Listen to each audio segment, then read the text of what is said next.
Jungkook ভ্রু কুঁচকে তের আপাদ মস্তক দেখলো, যার কোলে কিনা তার আম্মাজান চড়ে বসে আছে। বোঝার চেষ্টা করলো পরিস্থিতি। তে অবাক চোখে বোঝার চেষ্টা করছে লোকটাকে। জাংকুক তেকে উদ্দেশ্য করে বলল, এক্সকিউজ মি, আপনি কে? তে সেই প্রশ্নের উত্তর না দিয়ে নিজের প্রশ্ন করে, আপনি কে জানতে পারি? প্রশ্নের পিঠে প্রশ্ন করা পছন্দ হলো না জাংকুকের। তবুও অপরিচিত নারীটির প্রশ্নের জবাব দেওয়া সমীচীন মনে করে বলল, জাংকুক, জেসির ফাদার। তের কপাল মসৃণ হলো। ইনি তাহলে তার কোলে থাকা অত্যন্ত আদরের বাচ্চাটির পিতা। তে ভদ্রসুলভ হেসে বলল, আসলে বাচ্চাটা এখানে মন খারাপ করে বসেছিল, তাই আমি এগিয়ে এসে কোলে নিয়েছি। Please don't mind. No, it's okay. Jessie আমার যান, আসো পাপার কোলে। সবাইকে অবাক করে দিয়ে জেসি ওদিকে ফিরে গেল। দু হাতে শক্ত করে তের গলা জড়িয়ে ধরে চুপটি করে তার কাঁধে পড়ে রইল। তে অবাক চোখে জাংকুকের দিকে তাকালো। জাংকুক বুঝলো তার আম্মা যান তার উপর খেপেছে। জাংকুক ব্যস্ত কণ্ঠে বলে, কি হলো জেসি? আসো আম্মা যান, বাবার কাছে আসো। জেসির কোনোরূপ নড়চড় নেই। তে অবাক নয়নে একবার বাচ্চাকে দেখছে আর একবার বাচ্চার বাবাকে। বোঝার চেষ্টা চালাচ্ছে এদের আসলে হয়েছেটা কি। জাংকুক তের এমন দৃষ্টি দেখে বিব্রত হলো। এগিয়ে এসে জেসিকে টেনে তের কোল থেকে টেনে নিতে চাইলো। জেসি দুই পায়ে তের কোমর চেপে ধরলো। জাংকুক অসহায় চোখে তের দিকে চাইলো। তের ভীষণ হাসি পেল অচেনা এই লোকটির নাস্তানাবুদ অবস্থা দেখে। এদিকে সুগার হাতের মুঠোয় থাকা ছোট্ট টান ভেতরে ভেতরে প্রচণ্ড ঈর্ষায় ফুঁসতে লাগলো তার মামামের কোলে জেসিকে দেখে। বেচারা অনেকক্ষণ সহ্য করেছে, কিন্তু এই মেয়েটা তো তার মামামের কোল থেকে নামছেই না। হঠাৎ সবাইকে অবাক করে দিয়ে টান দুই ঠোঁট চেপে ধরে দৌড়ে গিয়ে জেসির উঁচু করে বাঁধা ঝুঁটিটা ধরে টানল। জেসি ফাল মেরে উঠে পেছনে তাকায়। টান চোখ পাখি শ্বাসে বলে, এই মেয়ে, আমার মাম্মামের কোল থেকে নামো বলছি, নামো এখনই। জেসি কিছুক্ষণ ফ্যালফ্যাল করে টানিয়ে রাগের লাল টমেটোর মুখটার দিকে তাকিয়ে রইল। হঠাৎ হাল কাঁপিয়ে ভ্যাভা করে কেঁদে না জেসি। এদিকে কি থেকে কি হয়ে গেল তে আর জাংকুক অবাক হওয়ার সুযোগটিও পেল না। কি কাণ্ড! তে ভরকে গেল নিজের শান্তশিষ্ট বাচ্চাটার এরূপ অশান্ত রূপ দেখে। এদিকে কোনোদিন শরীরে ফুলের টোকা না পাওয়া জাংকুকের আলালের দুলালি জেসি মৃদু ব্যথা পাওয়ায় গলা ফাটিয়ে কাঁদছে। জাংকুক পাগলের মতো করা শুরু করলো মেয়ের কান্নায়। জেসিকে তের কোল থেকে এক প্রকার ছিনিয়ে নিয়ে গালে এলোপোতারি কতগুলো চুমু খেলো। বোঝার পর থেকে জেসি এভাবে কোনোদিন কাঁদেনি। বলতে গেলে জাংকুক কোনোদিন সেই সুযোগটাই দেয়নি। জাংকুকের এক মুহূর্তের জন্য মনে পড়ে গেল সেই সময়টার কথা, যখন তার দুধের বাচ্চাটা তার স্বরে চেঁচিয়ে কাঁদতো মায়ের বুকের এক ফোঁটা দুধের জন্য। তে অসহায় চোখে জাংকুকের দিকে তাকালো। লোকটা গ্রাউন্ডের এপাশ ওপাশ হেঁটে হেঁটে জেসির কান্না থামানোর প্রচেষ্টা করছে, কিন্তু ননস্টপ সেই কান্না থামানোর নামই নেই। তে রেগে মেগে টানকে কষে এক ধমক দিল। মামামের এত জোরে ধমক খেয়ে টান কেঁপে ওঠে। তের দিকে ছলছল অভিমানী চোখে তাকিয়ে টানও ঠোঁট ফুলিয়ে কেঁদে দিল। দুজন বাচ্চারা এখন কান্নার আওয়াজে গ্রাউন্ড রুমে এক প্রকার সরগোল লেগে গেল। সুগা ঘর থেকে বের হয়ে তড়িঘড়ি করে তার ভাগ্নেকে কোলে তুলে নিল। তে এখনো রাগান্বিত চোখে টানের দিকে তাকিয়ে আছে। তে, আমি ওখানে বাইরে যাচ্ছি, তুই প্লিজ জাংকুক স্যারকে সরি বলে আয়। তে মাথা নাড়িয়ে জাংকুকের দিকে এগোলো। আমতা আমতা করে কিছু বলতে নিলে জাংকুক রাজভারীর আওয়াজে বলল, বাচ্চাটাকে বকলেন কেন আপনি? ছোট বাচ্চারা এমন করতেই পারে। বাচ্চার সব কাজে শাসন করতে যাবেন না, হিতে বিপরীত হতে পারে। তে অবাক হয়ে তাকিয়ে রইল ওস্তাদরূপী জাংকুকের দিকে। জেসি তের দিকে ফিরল। তে মায়া মায়া চোখে চাইলো। কেঁদে কুটে চোখ মুখ ফুলে ফেলা জেসি ইতোচিত ভঙ্গিতে এগিয়ে এসে কোলে থাকা জেসির কপালে চুমু খেলো। টানের তরফ থেকে আমি তোমার কাছে ক্ষমা চাইছি সোনা। জেসি বাবু, আন্টিকে ক্ষমা করে দাও। জেসি নাক টেনে বলল, আন্টি তুমি অনেক সুন্দর, তাই না পাপ্পা? তে গুরগাল চোখে একবার জেসি তো আরেকবার জাংকুকের দিকে চাইলো। জাংকুক বিব্রত হয়ে চোখটা অন্যদিকে ফিরিয়ে নিল। বোঝা যাচ্ছে এমন পরিস্থিতিতে জেসির এমন কথা কারোরই হজম হয়নি। পাপার থেকে নিজের করা প্রশ্নের উত্তর না পেয়ে জেসি জাংকুকের গলায় বাঁধা টাই টেনে বলল, কি হলো পাপা, বলো। আন্টি সুন্দর না? জাংকুক জানে তার মেয়ের খবর, তাই ইতোচিতভাবে বলল, হ্যাঁ অনেক সুন্দর। তে বোকা বোকা চোখে জাংকুকের দিকে তাকিয়ে রইল। পরক্ষণে হড়বড় করে বলে, জেসি মামনি আমি আসি কেমন, বাই। এই বলে তে ছুটে পালালো। জাংকুক সেদিকে তাকিয়ে দীর্ঘশ্বাস ফেললো। আজ কার মুখ দিকে ঘুম থেকে উঠেছে কে জানে। এসব কি হচ্ছে আজ? জাংকুক ঠান্ডা চোখে মেয়ের দিকে তাকালো। জেসি চোখ পিটপিট করে তের গমন পানে চেয়ে আছে। ইচ্ছে তো করছে তের মতো কষে একটা ধমক দিতে, কিন্তু এটা হয়তো জাংকুকের পক্ষে কোনোদিন সম্ভব হবে না। জিমিন, এই জিমিন শোন। কারো ডাকে জিমিন অবাক হয়ে পিছনে তাকালো। ব্যাচমেট ওয়াইন দৌড়ে এসে দাঁড়ালো। জিমিন ভ্রু কুঁচকে বলল, কি হয়েছে, এভাবে দৌড়াদৌড়ি করছিস কেন? সুগা স্যারের বাইকে না আজ একটা মেয়েকে দেখেছি আমি। জিমিনের কুচকানো ভ্রু যুগল শিথিল হয়ে গেল। চেহারার আদলে নেমে আসে অমাবস্যার ছায়া। ঢোক গিলে জিজ্ঞেস করে, মানে কাকে আর কোথায় দেখেছিস? ধানমন্ডি 32 নম্বর রোডে বাইকের পেছনে ইয়াং একটা মেয়ে ছিল, জানিস? মেয়েটা কি সুন্দর রে, একদম সুগা স্যারের মতো ধরধরে ফর্সা। বুকটা কেমন যেন টনটন করে ওঠে জিমিনের। নয়ন যুগলটা না চাইতেও ভরে উঠল। প্রচণ্ড শক্ত ধাঁচের এই মেয়েটি এক জায়গায় ভীষণ নরম।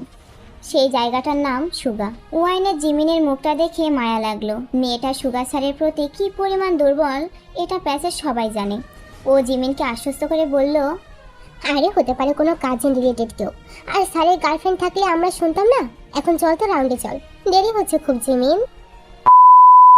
রাউন্ড শেষে জিমিন আজকে রোগীদের স্ক্রিপ্টগুলো জমা দিতে সুগার কেবিনে নক করলো। ভেতর থেকে সুগা ডাকলো, কামিং।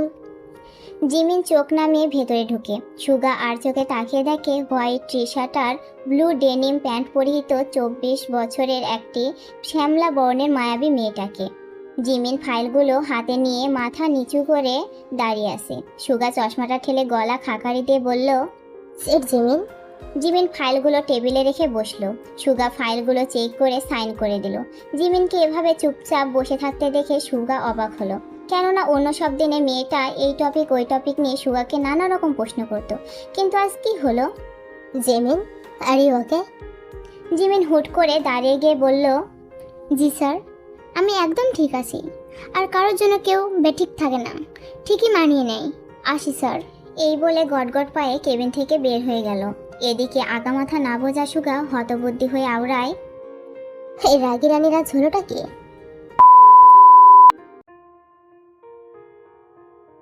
এরা দুটোর ঘর অনেক আগেই পেরিয়েছে, কিন্তু চোখে ঘুম নেই জিনের। তাহাজ্জুদ পরে তাসবিহ হাতে দেওয়ালে টাঙানো মৃত স্বামীর ছবিটার দিকে অশ্রুসিক্ত দৃষ্টিতে তাকিয়ে আছেন জিন। জাংকুকের বাবা মিস্টার কিম নামজুন মারা যান। আপাত দৃষ্টিতে একটা অ্যাক্সিডেন্ট মনে হলেও এটা ছিল একটা পরিকল্পিত খুন। সফল ব্যবসায়ী মিস্টার কিম নামজুনের শত্রুর অভাব ছিল না। কিম নামজুনের সাথে খুব অল্প বয়সে বিয়ে হয় কিশোরী জিনের। বিয়ের আগে সপ্তদর্শী সুন্দরী জিন অনেক কেঁদেছিলেন বিয়ে করবেন না বলে, কিন্তু সেই স্বামীকে জিন বিয়ের পর পাগলের মতো ভালোবেসে ফেললেন।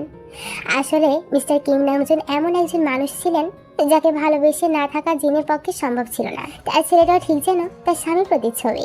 কি পাগলের মতোই না ভালোবেসেছিল। ওই ছলনাময়ীটাকে তার ছেলেটা, কিন্তু সে বিনাশিনীটা কি করলো? তার ছেলেটাকে একদম শেষ করে দিয়ে গেল। হঠাৎ বাইরে থেকে গাড়ির তীব্র হর্ন ভেসে আসলো। জিন চোখ মুছে বিছানার দিকে তাকালেন, যেখানে এলোমেলো ভাবে একটা পিঙ্ক টেডি বিয়ার জড়িয়ে ঘুমিয়ে আছে ছোট্ট জেসি। জিন কম্বলটা নাতনির গায়ে আরেকটু জড়িয়ে দীর্ঘশ্বাস ফেলে রুম থেকে বেরিয়ে গেলেন।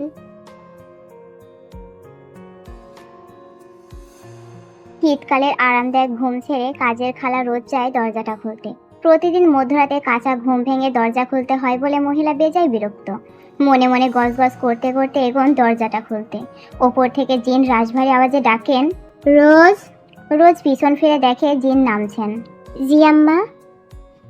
তুমি যাও, ঘুমাও, দরজা আমি খুলছি। রোজ মাথা নাড়িয়ে চলে গেল। জিন গায়ে শালটা আরেকটু জড়িয়ে নিয়ে বাড়ির সদর দরজাটা খুলে দেন। বাইরে মদ খেয়ে মাতাল জাঙ্কুকে কোনো মতে ধরে রেখেছে ড্রাইভার আর তার পিয়ে জেহব। জাঙ্কুক টালমাটাল পায়ে দাঁড়িয়ে আছে। জিন শান্ত দৃষ্টিতে নিজের মাতাল ছেলের দিকে তাকিয়ে বলেন, ওকে নিজের রুমে নিয়ে যাও জেহব। জেহব সাই জানিয়ে জাঙ্কুককে ঘরে নিয়ে যায়। নিজের রুমের কিং সাইজের বিছানায় জাঙ্কুকে শুয়ে পায়ের জুতো খুলে দেয় জেহব। জিন ছেলেকে পরখ করে গম্ভীর গলায় বলে ওঠেন, সারা রাত মদ খেয়ে পড়ে থাকলে ব্যবসা সামলায় কখন? জেহব হঠাৎ কেমন করে বলে ওঠে, ম্যাম, কিছু একটা করুন। স্যার দিন দিন নিজেকে ধ্বংসের দ্বারপ্রান্তে নিয়ে যাচ্ছেন। এভাবে আর কতদিন? জিন চোখ জোড়া ছলছল করে ওঠে। ধরা গলায় বলেন, আমার আর কি করার আছে বলো তো বাবা? গত 3 বছর ধরে তো আর কম বোঝালাম না। ছেলেটাকে নিজের মেয়ের দোহাইও দিলাম। যে নিজেকে নিজে ধ্বংসের জন্য নামে, ওকে কি বোঝানো সম্ভব? আমার আর কি করার আছে বলতে পারো? বলতে বলতে ঝরঝর করে কেঁদে দেন জিন। জিনের আহাজারিতে জেহবের নিজের চোখেও পানি জমে। জাঙ্কুকের বিয়ে হিসেবে জেহব আজ 6 বছর যাবৎ আছেন। নামজুনের মৃত্যুর পর মাত্র 23 বছর বয়সেই যুবক জাঙ্কুককে বাবার রেখে যাওয়ার ব্যবসার হাল ধরতে হয়। প্রখর বুদ্ধিতীর্থ জাঙ্কুক সে গুরু দায়িত্ব অত্যন্ত নিষ্ঠা এবং কৌশলে সামনে নিয়েছিল। ডুবে যেতে দেননি তার বাবার রক্ত পানি করা ঐশ্বর্য। কিন্তু 3 বছর আগে সেই ঝড়ে সব লণ্ডভণ্ড হয়ে যায়, ধূলিসাৎ হয়ে যায় জাংকুক নামক সে দৃঢ় শক্তি, যা এতদিন দোহাতে নিজের পরিবার, ব্যবসা সব আগলে রেখেছিল। সে আকস্মিক ধাক্কাটা শক্ত মনের অধিকারী জাংকুক সামলে উঠতে পারেননি, ফলস্বরূপ নিজেই নিজেকে ধ্বংসের খেলায় মেতেছে। ম্যাম, জিন চোখের পানি মুছে বলেন, হ্যাঁ বলো যে হোক। আমার মনে হয় স্যারকে আবার বিয়ে করানো উচিত। একজন মানুষের মায়ায় ফের একবার পড়ে গেলে স্যার দেখবেন ঠিকই ধীরে ধীরে স্বাভাবিক হয়ে যাবেন। জিনকে ভাবুক দেখা গেল। যে হক ফের বলে ওঠে, একজন নারী যদি একজন পুরুষকে ধ্বংস করতে পারে, তাহলে একজন নারী পারে সেই পুরুষকে সঠিক পথে আনতে। জিন থমকালেন কিছুটা। তিনি নিজেও জাংকুকের বিয়ের ব্যাপারে কয়েকদিন ধরে ভাবছেন। ওনার বয়স হচ্ছে, মানুষের মৃত্যুর ভরসা নেই। অন্তত একমাত্র ছেলেকে এই অবস্থায় রেখে তিনি শান্তিতে মরতেও পারবেন না। আর ম্যাম, যার জন্য আজ স্যারের এই অবস্থা, সে তো দিব্যি ঘুরে বেড়াচ্ছে। তাহলে স্যার কেন ওই মেয়ের জন্য ধুকে ধুকে মরবেন? জিওফের কথায় জিন মনে মনে কঠিন সিদ্ধান্ত নিলেন। কাল সকালে তিনি জাংকুকের সাথে ওই ব্যাপারে কথা বলবেন। এবার জাংকুকের কোনো নাই তিনি শুনবেন না। অনেক হয়েছে নিজের খেয়াল খুশি মতো চলা। এবার এসপার ওসপার করেই তবেই তিনি দম নেবেন। কি হয়েছে টান? এখনো ঘুম আসছে না কেন তোমার বাবা? টান অস্পষ্ট সুরে জিজ্ঞেস করে। পাপার সাথে আমরা কখন দেখা করবো মাম্মাম? তে থমথমে গলায় বলল, পাপা কাজে আছে। সারা সন্ধ্যা থেকে এক প্রশ্ন করছো কেন? ঘুমাও।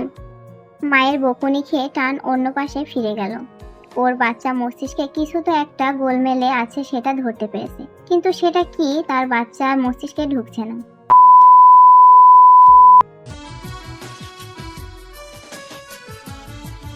সকালে সূর্যের তীব্র আলোক রশ্মিতে ঘুমে বিঘ্ন ঘটে বিছানায় এলোমেলো শুয়ে থাকা জাংকুকের। জানালা দিয়ে আসা তীর্যক রশ্মিতে ওর কপাল কুঁচকে গেল। বিরক্তিতে বিড়বিড় করে ওঠে সে। উফ, জানালাটাকে একটু বন্ধ করো, আলো আসছে ভীষণ। সকাল 7টা বাজতে চললো। আর কতক্ষণ ঘুমোবে? নামাজ তো ত্যাগ দিয়েই ফেলেছো। জিনের গমগমে আওয়াজে জাংকুক চোখ ঢলে উঠে বসে। ঘড়ি দেখে কপাল কুঁচকে বলে, জেসি এখনো ওঠেনি? ওর তো কারাতে ক্লাসের সময় হয়ে গিয়েছে। না, এখনো ওঠেনি। জাংকুক বিরক্তিকর গলায় বলল, ওঠেনি কেন এখনো? আর গভর্নেন্স এখনো আসেনি? জিন রাজভারী আওয়াজে বললেন, তা মেয়েটাকে কি একটু নিচ থেকে উঠিয়ে তৈরি করে দিতে পারো না? টাকা দিয়ে নিজের মেয়ের দায়িত্ব অন্য একজনের ঘাড়ে দিলেই বুঝি দায়িত্ব শেষ। জাংকুক কিছু না বলে চুপ করে থাকলো। আসলে তার কিছুই বলার নেই। জীবনের এমন এক পর্যায়ে সে আছে যেখানে কোনো লক্ষ্য উদ্দেশ্য কিছুই নেই। জিন শক্ত গলায় বলে ওঠে, আর কতদিন চলবে এসব জাংকুক? আমি জানি না মা। এভাবে নিজেকে ধ্বংস করে কি পাচ্ছ তুমি বলো? জাংকুক উদাস চোখে জানালার বাইরের দিকে কি যেন দেখছিল। জিনের প্রশ্ন শুনে ও হাসলো। নিঃশব্দ গলায় বলল, নিজেকে ধীরে ধীরে ধ্বংসের মধ্যে একটু আলাদা সুখ আছে মা। এই ধ্বংস আমার অশান্ত হৃদয়কে শান্ত করে। কিন্তু তোমার সাথে সাথে যে তোমার আপনজনরাও কষ্ট পাচ্ছে জাংকুক, তাদের কি দোষ বলো? জাংকুক কিছু না বলে উঠে দাঁড়িয়ে ওয়াশরুমের দিকে এগোলো। হঠাৎ জিন বলে ওঠেন, আমি তোমার বিয়ের কথা ভাবছি জাংকুক। জাংকুকের চলন্ত পা যুগল থেমে যায়। হতবাক চোখে সে পিছন ফিরে মায়ের দিকে তাকায়। জাংকুক কিছুক্ষণ হতবুদ্ধি নাই জিন পৌর সুশ্রী মুখটায় ড্যাব ড্যাব করে চেয়ে থাকে। জাংকুকের অমন দৃষ্টি দেখে জিন গলা খাকারি দিয়ে বললেন, কি? এভাবে দেখে কিছু হবে না। এবার তোর কোনো বারণ শুনছি না আমি। অনেক হয়েছে নাটক। জাংকুক নিজেকে সামনে নিয়ে গম্ভীর গলায় বলল, আম্মু, আমি তো আপনাকে অনেকবার বলেছি আমি আর বিয়ে করতে চাই না। জিন থমথমে মুখে বললেন, কেন বিয়ে করতে চাও না তুমি? একটা কারণ বলো। জাংকুক ভাবলেশহীন হয়ে বলল, এমনি। জিন এবার নিজের মেজাজ হারিয়ে ধমকে বললেন, জাংকুক, একটা মেয়ে তোমার জীবনের ক্ষণিকের সুখ হয়ে এসেছিল। এখন সেই হারিয়ে ফেলা ক্ষণিকের সুখের তরে তুমি নিজের জীবনটাকে এভাবে বরবাদ করতে থাকবে? জাংকুকের মুখের রং বদলে যায় জিনের কথাটা শুনে। আম্মু প্লিজ, এসব পুরনো কথা এখন আর তুলবেন না। আর আপনাকে কে বলেছে আমি তার জন্য বিয়ে করছি না? তাহলে বিয়ে করতে রাজি হচ্ছে না কেন বলো? জাংকুক অন্যদিকে মুখ ফিরে আনমনে বলে ওঠে, আম্মু, আমি চাই না আমার কলিজাটা সৎ মায়ের ওনা ধরে বড় হোক। আমি ওর জন্য যত যাই করি, কিন্তু জেসি সবসময় তো আমার সামনে বা আমি ওর পাশে থাকবো না। তখন আমার অগোচরে ও সৎ মায়ের অত্যাচারে পিষ্ট হবে। এমনটা আমি কখনই হতে দেবো না মা। আমার আম্মা জানি আমার জীবনের একমাত্র প্রায়োরিটি, আর সারা জীবন ওই থাকবে। জিন জাংকুকে টেনে নিজের দিকে ফেরালেন। ছেলের অসহায় পিতৃসুলভ চোখের দিকে তাকিয়ে নরম সুরে বললেন, বাবা, যদি জেসিকে সত্যিকার অর্থেই কেউ নিজের সন্তানের মতো আগলে রাখে তখন? জাংকুক মায়ের চোখের দিকে তাকিয়ে হাসলো, বলল, এমন কেউ এই দুনিয়াতে নেই আম্মু, যেখানে নিজের আপন মায়ের দুধের সন্তানকে ছেড়ে চলে যেতে পারে, সেখানে আপনি ওর জন্য ভালো সত্তা খুঁজে আনবেন? হাস্যকর। জিন অনর গলায় বললেন, হ্যাঁ আনবো। দুনিয়াতে কোথাও না কোথাও এমন কেউ নিশ্চয় আছে যে কিনা আমার দাদুমণিকে ঠিক মায়ের মতনই আগলে নেবে। জাঙ্কুক অকপটে বলল, তবে সেদিন না হয় বিয়ের কথা ভাববো, এখন এই বিষয় বাদ দিন। জেসি স্কুলে দেরি হচ্ছে আম্মু, আমার ওকে ঘুম থেকে তুলতে হবে। এই বলে জাঙ্কুক ওয়াশরুমের দিকে চলে গেল। জিন ওর যাওয়ার পানে তাকিয়ে বিড়বিড় করে বললেন, দেখিস বাবা, আল্লাহ তোকে আর তোর মেয়েকে আগলে রাখার জন্য কালকে ঠিকই মিলিয়ে দেবেন, যে তোর জীবনটা আবার রাঙিয়ে দেবে। আমার মা হ্যাঁ নিষ্পাপ নাতনি একজন মা ঠিকই পাবে, এ আমার বিশ্বাস।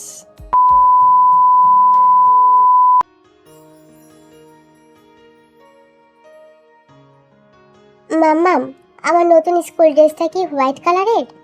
তে টানের গলা টাইয়ের নট বাঁধতে বাঁধতে বলল, হ্যাঁ বাবা। আগে স্কুলের ড্রেসটা অনেক সুন্দর ছিল মাম্মাম। স্কুলের ড্রেস একটা হলেই হলো টান, এটাও সুন্দর। মাম্মাম, পাপা দিয়ে আসবে না? তে টানের মুখের দিকে তাকিয়ে বলল, না টান, আমি দিয়ে আসবো, না হলে তোমার মামু দিয়ে আসবে। তোমার পাপ্পার কাজ আছে অনেক, পারবে না সে। টান মুখটা ভার করে ফেললো। তে দেখেও কিছু বলল না। সুগা রেডি হয়ে তেকে তাড়া দিল।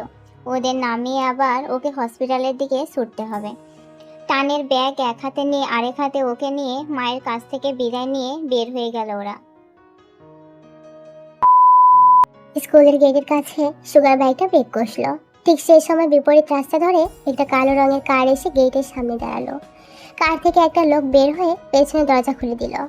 ভেতর থেকে স্যুট বুট পরা জাঙ্কুক বের হলো। চোখে কালো রড চশমাটা পরে নিয়ে কার থেকে জেসিকে কোলে নিয়ে গটগট পায়ে হাঁটা ধরলো। ড্রাইভারের হাতে জেসির ব্যাগ নিয়ে স্কুলের পেছন পেছন এগোলো। হঠাৎ জাঙ্কুকের চোখ তের দিকে পড়ে। জাঙ্কুকের সাথে চোখাচোখি হওয়ায় তে সংকোচে চোখ নামিয়ে নিল। জেসি ড্যাব ড্যাব করে তের দিকে তাকিয়ে আছে। তে ইতস্ত পায়ে হাঁটা ধরলো। ইস, পাকা মেয়েটা ওই দিন ওকে কি বিব্রতকর অবস্থায় ফেলেছিল। হঠাৎ পেছন থেকে জেসির চিৎকার শোনা যায়, ও মা, সুইট আন্টি, তুমি আমার সাথে কথা না বলে চলে যাচ্ছ কেন আন্টি? জাঙ্কুকের কোল থেকে মুচড়িয়ে নেমে জেসি দৌড়ে এসে তের ওড়নার কোনা টেনে ধরে হাঁপাতে হাঁপাতে বলল। তে ভীষণ রকম বিব্রত হলো।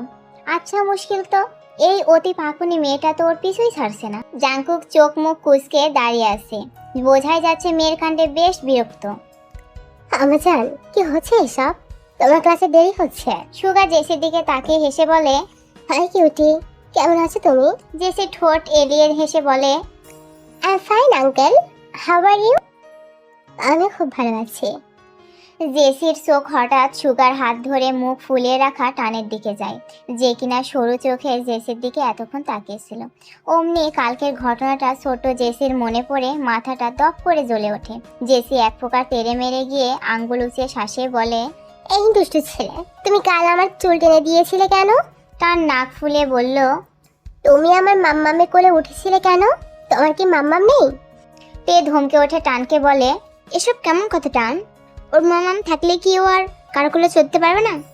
এদিকে টানকে ধমক খেতে দেখে জেসি খিলখিল করে হেসে ওঠে।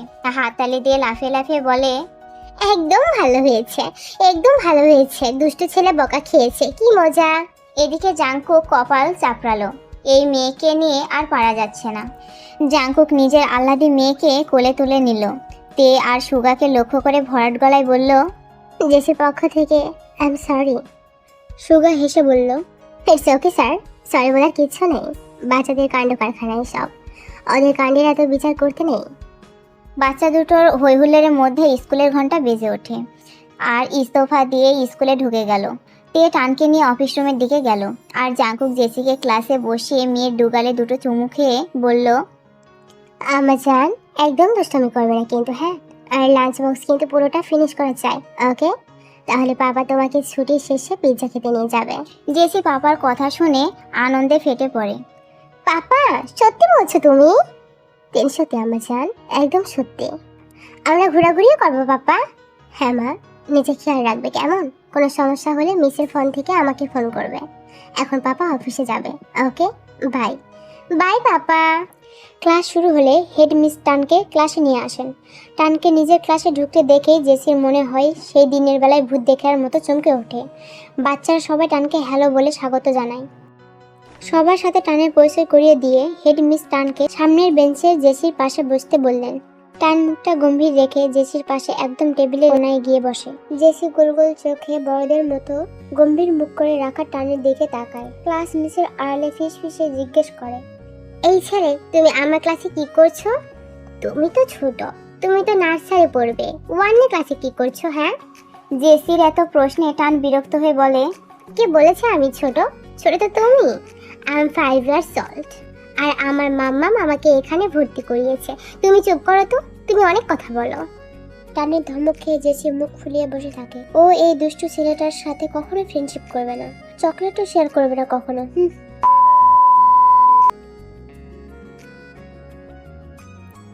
মেয়ের বয়স 30, হক জাঙ্কুকের থেকে 1 বছরের বড়। সমস্যা কি? একটা নামি দামি প্রাইভেট ইউনিভার্সিটির লেকচারার, বনানী অংশ, দেখতে সুন্দরী। ভাবি দেখো, জাঙ্কুকের খুব পছন্দ হবে।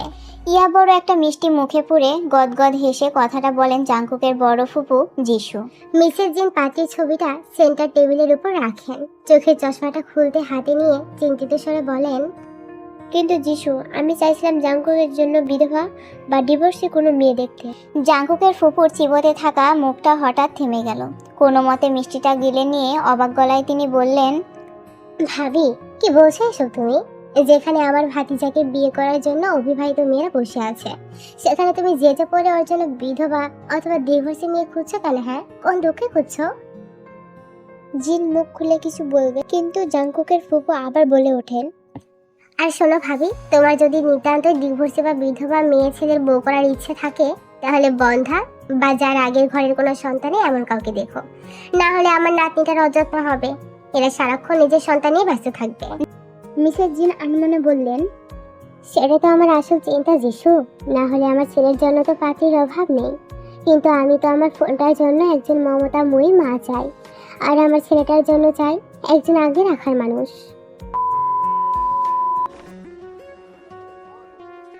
স্কুলে টিফিন পিরিয়ডের ঘন্টা বাজার সঙ্গে সঙ্গে সব বাচ্চারা নিজের টিফিন বক্স হাতে নিয়ে ক্যান্টিনের দিকে চলে গেল। জেসি নিজের বক্স, হট ওয়াটার বোতল, হ্যান্ড স্যানিটাইজার আর জাঙ্কুকের দেওয়া আর ফেভারিট ডার্কবেরি চকলেটটা নিয়ে লাফ দিয়ে বেঞ্চ থেকে নেমে ক্যান্টিনের দিকে গেল। ক্যান্টিনের ভেতর আসতেই জেসির চলন্ত পা জুগলো হঠাৎ থেমে গেল। এই টানকে নিজের পাশে বসিয়ে অতি যত্নে ফ্রাইড রাইস খাইয়ে দিচ্ছে। মাঝে ছেলের ঠোঁটের আশেপাশে নিজের অন্যার কণা টেনে মুছিয়ে দিচ্ছে। ভেতরে না গিয়ে বাচ্চাটা এক দৃষ্টিতে এক মমতাময়ী মাকে দেখে যেতে লাগলো, এই যে কিনা তার সন্তানকে পরম যত্নে হাতে তুলে খাইয়ে দিচ্ছেন। সেই দৃশ্যে কি ছিল জানা নেই। ছোট্ট জেসির মুখটা মলিন হয়ে গেল। হয়তো নিজের এই ছোট্ট জীবনে এই আদরটুকুর অভাব বাচ্চার এই হৃদয়টা হারা দিয়েছে। হঠাৎ এই চোখ গেল মুখ মলিন করে রাখা জেসির দিকে। ও অবাক হলো বাচ্চাটাকে এই জায়গায় মন খারাপ করে দাঁড়িয়ে থাকতে দেখে। হাতটা উঁচিয়ে জেসিকে নিজের কাছে ডাকলো, এদিকে এসো বাচ্চা। এই ডাকে জেসির চোখটা জলজল করে ওঠে। আর ডাকতে দেরি হয়, তবে জেসির আসতে দেরি হয় না। জেসি কাছে আসতেই ওকে তুলে নিজের পাশের চেয়ারটাতে বসালো। টান আবার কপালটা কুঁচকে জেসির দিকে তাকিয়ে আছে। বেচারা পড়েছে মহা মুশকিলে। মেয়েটা তো তার মাম্মামে লেজেই ছাড়ছে না। আদুরে সারে বলল, জেসি তুমি আমাদের সাথে বসে লাঞ্চ করো কেমন? জেসি মাথাটা একপাশে হেলিয়ে সাই জানিয়ে নিজের বক্সটা খুললো। আজ বুয়া ওকে ওটসের খিচুড়ি রান্না করে দিয়েছে, আর সাথে দিয়েছে কিছু ফলমূল। রোজকারের মতো আজকে অপছন্দের খাবারটা দেখে জেসি নাক মুখ কুঁচকে ফেললো। আজ আবার বাবা এসব পচা খাবার দিয়েছে টিফিনে। এইসব পচা খাবার দিয়ে বলেতে জেসি খাবারগুলো ফিনিশ করে না, ডাস্টবিনে ফেলে দেয়, নয়তো আবার বাসায় ব্যাগ দেয়। আদুরে মেয়েটার কোচকানা মুখশ্রী দেখে মৃদু হাসলো। ও বুঝলো যে বড় লোকের আদুরি খাবার বাচ্চাটার পছন্দ নয়। সত্যি বলতে এরও খাবারের মেনুটা পছন্দ হয়নি। ওটসের খিচুড়ি হেলদি ঠিক আছে, কিন্তু খেতে তো কোনো মজাই নেই। বাচ্চা মানুষের জন্য হেলদি ওয়েতে তারা মজা করে খেতে পছন্দ করবে এমন অনেক খাবার ইজিলি বানিয়ে দেওয়া যায়।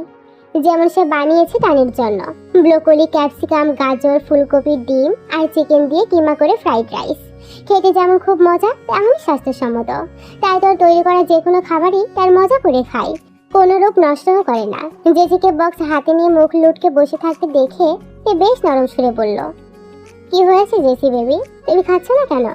জেসি মুখ ফুলে বলে, আমি ওটস একদমই লাইক করি না সুইট আন্টি। পাপা অলওয়েজ আমাকে পচা টিফিন দেয়, আমি এসব খেতে পারি বলো? কিন্তু এটা তো হেলদি খাবার বাচ্চা। না, আমার এটা খেলে বমি পাই। তে নিজের বক্সটা এগিয়ে দিয়ে হাসি মুখে বলল, ফ্রাইড রাইস খাবে তুমি সোনা? জেসি একবার তের দিকে তাকালো, আরেকবার তের হাতের ফ্রাইড রাইসের দিকে তাকালো। জেসি বিভ্রান্ত দৃষ্টি দেখে তে বলল, আচ্ছা তুমি বরং আমার খাবারটা টেস্ট করে দেখো সোনা, এটা আমি বানিয়েছি, 1 চামচ টেস্ট করো। এই নাও স্পুন। তে চামচটা জেসির দিকে বাড়িয়ে দিল। জেসি চোখ পিটপিট করে তের দিকে তাকিয়ে হঠাৎ বড্ড সরল গলায় আবদার করলো, তুমি খাইয়ে দেবে আমাকে সুইট আন্টি? কি সরল আবদার মেয়েটার। তের অনেক মায়া লাগলো, কেন জানি জেসির প্রতি খুব মায়া লাগে। হয়তো মেয়েটা নিজ থেকেই ওর গা ঘেঁষে থাকে বলেই ও হেসে চামচটা নিয়ে নিজের হাতে তুলে জেসিকে 1 চামচ ফ্রাইড রাইস খেয়ে দিল। কি কেমন? জেসি খুশি মনে চিবোতে চিবোতে বলল, অনেক টেস্টি আন্টি, অনেক টেস্টি। তে হেসে মুখ ভর্তি খাবার চিবোতে থাকা কেউ জেসি মাথায় চুমু দিল, তারপর খুশি মনে অবিশ্বাস্য অংশটুকুও খাইয়ে দিল। আর এদিকে হিংসুটে টান মনে মনে হিংসায় ফুঁসতে লাগলো, কিন্তু তে আর জেসির সেদিকে কোনো ধ্যানই নেই। তারা দুটিতে খুশি মনে গল্প করতে করতে খাবারটা শেষ করতে লাগলো। খাবার শেষে জেসি হাতের বিশাল চকলেটের প্যাকেটটা খুললো। চকলেটটাকে 3টা ভাগ করে 1 ভাগ তের দিকে দিল, আরেক ভাগ নিজের জন্য রাখলো, আর আরেক ভাগ টানের দিকে বাড়িয়ে দিল। চকলেট দেখে টানের চোখ চকচক করে ওঠে, মনের সব রাগ গলে গেল মুহূর্তেই। তবে ও খেয়াল করেছে দুষ্টু মেয়েটা সবচেয়ে বড় পিসটা তার মাম্মাকে দিয়েছে, আর সবচেয়ে ছোট পিসটা দিয়েছে তাকে। টান খুশি হলো, মনে মনে জেসিকে বকে দিতে ভুলল না। ছুটির শেষে জিমি নিজের গাড়ি নিয়ে জেসিকে পিক করতে এলো। আজ ওর ডে শিফট ছিল, তাই ভাতিজিকে নিজে পিক করে নিয়ে যাবে। আর একটা বিশেষ কারণ হলো জেসিকে পিৎজা খেতে নিয়ে যাওয়া। যদিও জাঙ্কুকের আসার কথা ছিল, কিন্তু হঠাৎ ক্লায়েন্টের সাথে একটা গুরুত্বপূর্ণ মিটিং ফিক্সড হয়, তার পক্ষে আসা পসিবল না। তাই ফোন করে জিমিনকে বলে দিয়েছে, সাথে জিমিনের অ্যাকাউন্টে পাঠিয়েছে মোটা অ্যাকাউন্টে টাকা। জিমিন দীর্ঘশ্বাস ফেলে গাড়িটা পার্ক করলো। ওর ভাই হয়তো টাকা দিয়ে নিজের দায়িত্বটা পুষিয়ে নিতে চাইছে, কিন্তু টাকা দিয়ে আসলে কি একটা বাচ্চার আদর, যত্ন, আহ্লাদ আর বাবা মায়ের সঙ্গ পাওয়ার অভাব কি পুষিয়ে দেওয়া যায়? হয়তো যায় না। জেসি এসবে কতটা কষ্ট পায় সে তো জানে। মেয়েটা বোঝার পর থেকে তো জানে না মায়ের আদর কেমন হয়, তাই তো সবসময় বাবার আদরের ভুকা হয়ে থাকে। কিন্তু একজন কর্মজীবী বাবা যে কখনোই মায়ের অভাব পূরণ করতে সক্ষম হয় না। আর তার ভাই যতই বড় মুখে বলুক না কেন যে জেসির জন্য সেই যথেষ্ট, কিন্তু এই যে এখন উৎসুক নয়নে পাপার আশা বসে থাকা জেসি যখন দেখবে তার পাপা প্রতিবারের মতো এবারেও তার কথা রাখতে পারেনি, তখন নিষ্পাপ বাচ্চাটার মনের অবস্থা কি হবে? পিপিকে দেখে খুশি তো হতে পারবে না। এসব ভাবতে ভাবতে জিমিন স্কুল এরিয়ার ভেতরে ঢুকলো। একই সময়ে সুগার বাইকটা স্কুলের সামনে থামলো। তে জানিয়েছে টানের স্কুল ছুটি হতে আর বেশি দেরি নেই। আর ভেতরে গেল না, বাইরে দাঁড়িয়ে অপেক্ষা করতে লাগলো ওদের জন্য। সুগা ঠিক করেছে আজ বোনার ভাগ্নিকে একটু ঘুরিয়ে আনবে। এর মনের অবস্থা ভালো নেইছে, একটু ঘুরলে মনটা ফ্রেশ হবে। এর মধ্যে স্কুলের ছুটির বেলটা বেজে ওঠে। বাচ্চারা কেউ কেউ একা, আবার কেউ কেউ নিজেদের প্যারেন্টসদের হাত ধরে সারি সারি করে বের হয়ে এলো। টান আর তে বের হয়ে আসলে সুগা এগিয়ে গিয়ে টুপ করে টানকে কোলে তুলে চুমু খেলো। তে পাশে দাঁড়িয়ে মামা ভাগ্নের আহ্লাদিপনা দেখলো। সুগা জিজ্ঞেস করলো, এই যে বাবা, কেমন স্কুল কাটলো তোমার? কিন্তু এই ছোট্ট দৃশ্যটা যেন কারোর পায়ের তলার জমিন কেঁপে উঠলো। জিমের যেন মাথাটা ঘুরে ওঠে সুগাকে তে আর টানের সাথে দেখে। কানে বেজে চলেছে বাবা শব্দটি। কখন যে চোখ বেয়ে 1 ফোঁটা জল টুপ করে মাটিতে গড়িয়ে পড়লো টের পেল না সে। কোনো এক অদৃশ্য তলোয়ার যেন জিমিনের হৃদপিণ্ডটাকে বিদীর্ণ করে বের হয়ে গেল। ঠিক কেমন যেন একটা যন্ত্রণা অনুভব হচ্ছে এই মুহূর্তে তার। মনে হচ্ছে নিঃশ্বাস বন্ধ হয়ে এই বুঝে মরেই যাবে। যে মানুষটাকে ও দীর্ঘ 4 বছর যাবৎ অন্তরের মণিকঠায় অতি যত্নে লালিত করে আসছে, যাকে সংগোপনে ও নিজের আত্মা সঁপেছে, আজ তাকে এই রূপে জিমিন মানতে পারছে না। টলমলে নেচে জিমি তাকিয়ে দেখে একটা পুতুলের মতো বাচ্চাকে কোলে নিয়ে সখানিক চুমু খাচ্ছে ডক্টর সুগা। আচ্ছা, তাহলে সুগার চোখের ভাষা, ইশারায় প্রেম ওসব কি ছিল তবে? যার বোধ হওয়ার স্বপ্ন একজন তরুণী রোজ দেখে। হঠাৎ জিমিনের হাত ধরে থাকা জেসি হুট করে তার হাত ছাড়িয়ে দৌড় মারে। এতক্ষণে বিষাদ বিভ্রমে ডুবে থাকা জিমিনের হুঁশ ফিরে তড়িৎ ও আটকে উঠে ডাকে, জেসি মামনি কোথায় যাচ্ছ? কিন্তু ততক্ষণে জেসি তার কাঙ্ক্ষিত লক্ষ্য তার সুইটি আন্টির কাছে পৌঁছে গিয়েছে। তে জেসিকে দেখে হেসে কিছু বলবে, কিন্তু জিমিনের চিৎকারে সবাই ভ্রু কুঁচকে আগত শব্দ উৎসের দিকে তাকায়। সুগা জিমিনকে এখানে দেখে অবাক হয়ে তাকিয়ে রইল। নিজের একটু বেশি প্রিয় ছাত্রীটাকে এখানে এই সময় আশা করেনি যে। জিমিন এগিয়ে এসে জেসিকে একটু কঠোর গলায় বলল, জেসি, এভাবে কাউকে দেখলে কি ছুটে আসতে হবে? যদি পড়ে গিয়ে ব্যথা পেতে তাহলে তোমার পাপাকে কি জবাব দিতাম আমি? তে অবাক হলো, তাহলে এই মেয়েটা জেসির মা? কিন্তু মেয়েটাকে অনেক ছোট মনে হচ্ছে না? তীর ভাবনার মধ্যেই জেসি জিমিনের হাত ধরে টেনে টেদের কাছে আসে। গদগদ সুরে বলে, পিপ্পি দেখো, তোমাকে বলেছিলাম না সুন্দরী আন্টিটার কথা? এই সেই সুন্দরী আন্টি, সুইট আন্টি। আর এ হচ্ছে সেই দুষ্ট ছেলেটা যে আমার চুলটা না ওই দিন টেনে দিয়েছিল। এতক্ষণে ভদ্র হয়ে মামুর কোলে চড়ে থাকা টান চোখ বড় বড় করে তাকালো। এই মেয়েটা ওকে অপমান করলো। জেসির কথাতে ফিক করে হেসে দিল, কিন্তু তের সুশ্রী মুখ আর নজর কাড়া হাসিটা কেন যেন জিমিনের ভালো লাগলো না। রাগার যন্ত্রণার তোড়ে বুদ্ধিমতী জিমিন এটাও খেয়াল করলো না যে সুগা আর তের সাদৃশ্যপূর্ণ চেহারাটা যুগল। সুগা আর চোখে এক দৃষ্টিতে জিমিনের আপাদ মস্তক দেখে চলেছে, চোখে অপার মুগ্ধতা নিয়ে। হঠাৎ সুগার সাথে চোখে চোখ পড়লেও জিমিন নির্লিপ্ত ভূমিকা পালন করলো। তের দিকে হাত বাড়িয়ে দিয়ে বলল, মাইসেলফ জিমিন, জেসিস আন্ট। তে মনে মনে নিজেকে বকে দিল, মেয়েটাকে কিনা ও জেসির মা বানিয়ে দিয়েছিল। ও নিজেও আন্তরিক হেসে জবাব দিল, আমি রে টানের মা। আরও সুগাকে ইশারা করে পরিচিত করাতে নেবে, কিন্তু তের পুরো কথাটা সম্পূর্ণ না শুনেই সুগার দিকে তাকিয়ে কাটকাট গলায় বলে, আমি চিনি ওনাকে। সুগা হাসলো। তে অবাক হয়ে বলল, আপনি সুগাকে চেনেন? বাট কিভাবে? উনি আমার সিনিয়র ডক্টর। ও মা, তাই নাকি? তাহলে তো আপনারা পূর্ব পরিচিত। সুগা হেসে মাথা দোলালো, বলল, তাহলে তুমি জেসির ফুপি? এই জন্য তো বলি জেসি মামুনি এত দুষ্ট কার মতো হয়েছে। জিমিনের চোখ জোড়া ছলছল করে উঠল। এই কথাগুলো এখন বিষের মতো লাগছে। হঠাৎ টান বিরক্তিকর গলায় বলল, মামু চলো না, তুমি না আমাকে জয়ল্যান্ডে নিয়ে যাবে বলেছিলে, চলো না মামু। জিমিন চমকে টানের দিকে তাকালো। কি বললো বাচ্চাটা? মামু না? জিমিন দ্বিধান্বিত চোখে একবার টান তো আর একবার সুগার দিকে তাকালো। দুরু দুরু বুকে নিঃসৃত হতে শুধালো, স্যার আপনি আপনি টানের মামা? সুগা হেসে টানের গালে একটা চুমু খেয়ে বলল, হ্যাঁ, আমি টানের একমাত্র মামা। যেমন আপনি জেসি মামুনির একমাত্র পিপি, তাই না জেসি মামুনি? জেসি দ্রুত উপনিচ মাথা দোলালো। এদিকে জিমিনের শরীরটা কাঁপতে লাগলো। মনে হলো বুক থেকে বড় কোনো পাথর সরে গিয়েছে মাত্র। নিজের হটকারী চিন্তা আর অজ্ঞতাকে নিয়ে মনে মনে বেশ লজ্জিত হলো। এদিক ওদিক তাকিয়ে নিজেকে খানিকটা স্বাভাবিক করে দেখে জিজ্ঞেস করলো, স্যার তাহলে আপনার আপন ভাই? সুগা আমার যমজ ভাই। অবাক চোখে জিমিন সুগার দেখে দেখলো। এতক্ষণে উপলব্ধি করলো কত বড় উন্নত প্রজাতির একটা গাধা সে। সুগার তেল চেহারার মেয়ে দেখে যে কেউ বলতে পারবে এরা আপন ভাই বোন। আর সে কিনা পাগলের মতো কি নাকি ভেবেছে। ছি ছি। জিমিন বোকার মতো মাথা চুলকে হেসে বলে, আপনারা বোধহয় কোথাও ঘুরতে যাচ্ছেন তাই না? হ্যাঁ, টানকে একটু সাফারি পার্কে ঘুরতে নিয়ে যাব। পিপ্পি আমিও যাবো প্লিজ পিপ্পি। সুইট আন্টি আমাকেও পিপ্পি আজকে ঘুরু ঘুরু করাবে জানো তুমি? তাই নাকি মিস জিমিন? যাবে নাকি আমাদের সাথে? জিমিন বুঝি সুগার সাথে সময় কাটানোর সুযোগটা ছেড়ে দেবে? এও সম্ভব? সুগার সাথে সময় কাটানোর জন্য যে সব সময় সুগার শিফটের ব্যাচে ক্লাস করে সে নাকি এত সুন্দর একটা অফার ছেড়ে দেবে? আচ্ছা, যেহেতু একটু ঘোরাঘুরি করব তাহলে একসাথেই যাই। জেসি আনন্দে হৈ হৈ করে ওঠে। তেকে পেয়ে তার পাপা না আসার আক্ষেপ সে ইতোমধ্যে ভুলে গিয়েছে। না হয় আজ মহারানী সারাদিন মুখ ফুলে থাকতেন। টান নাক কুচকে বলল, মামু চলো না, দেরি হয়ে যাচ্ছে তো।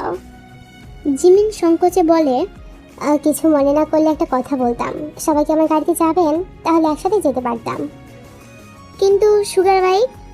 সমস্যা নেই, আমি আমার ফ্রেন্ডকে কল করে দিচ্ছি, ও এসে নিয়ে যাবে। তোরা সবাই গাড়িতে গিয়ে বসো। আমার ফ্রেন্ড কলেজ মোড়েই আছে, 2 মিনিট লাগবে আসতে। সুগার কথা মতো সবাই জিমিনের গাড়ির দিকে যায়। জিমিন পায় না আনন্দে জেসির মতো লাফাতে। আজ যে সুগার সাথে ইচ্ছে মতো সময় কাটাবে ভাবতেই শরীরটা কাটা দিয়ে উঠল। গাড়ির কাছে আসতে টান বলে, আমি মামুর কোলে বসবো। জিমিন হেসে তেকে বলে, আপু আপনি তাহলে পিছনে বসুন। তে মাথা নেড়ে গাড়িতে উঠে বসলো।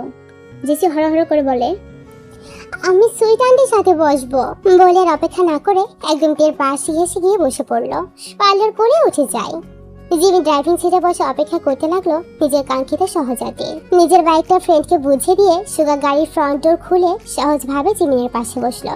কিন্তু বেচারি জিমিন এতে কুপকাত। সুগা অমায় হেসে বলে, যেহেতু লাঞ্চ টাইম হয়ে গিয়েছে, আগে লাঞ্চটা কোনো রেস্তোরাঁ সেরে ফেলা যাক। কি বলো জিমিন? জিমিন একটু হেসে বলল, গুড আইডিয়া স্যার। তারপর জিমিনের 4 চাকার যানটি ছুটলো ওদের গন্তব্যের উদ্দেশ্যে।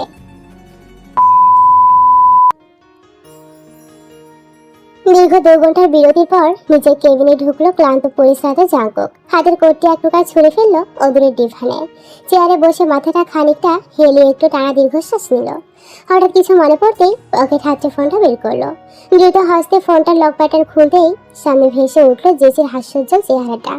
জাঙ্কুক মুচকি হাসলো। যতবার এই চেহারাটার সামনে আসে ঠিক ততবারই জাঙ্কুক নিজের অজান্তেই একখানা ঠোঁটে হাসি ফোটায়।